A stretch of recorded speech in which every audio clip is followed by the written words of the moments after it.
Сәлем достар, сіздермен бірге ерке. Бүгін мен сіздерге өрмекшілер туралы айтып беремін. Олай болса, видеоны соңына дейін қараңыздар.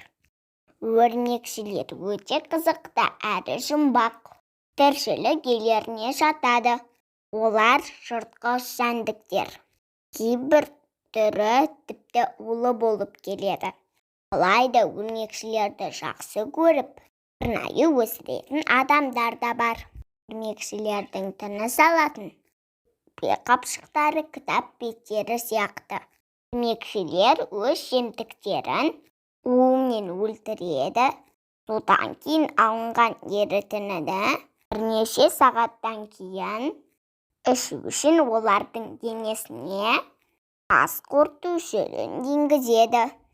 Өрмекшілердің құлақтары болмайды екен. Олар аяқтарында өсетін арнайы түктердің көмегімен естиді. Өрмекші аузында дәм сезу білмейді. Оған аяқтарын жауып тұратын түктері жемтіктің жеуіне жарамды жарамсыз екенін көрсетеді. Дәл осы түктері арқылы иістерді де ажырата алады. Өрмекшілердің торлары өте берік материал болып табылады. 200-400% созылғанда үзіледі екен.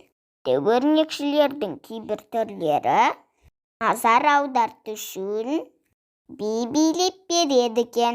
Өрмекшілердің дене тұрқылары әртүрлі болып келеді. Қазіргі кезде өрмекшілердің 40 мыңнан астам түрі бар екен. Бұл ғалымдардың зерттегені. Мінекей достар, біз өрмекшілер туралы біліп алдық. Егер менің видеом ұнаса, лайк басып, тіркеліп кетіңіздер.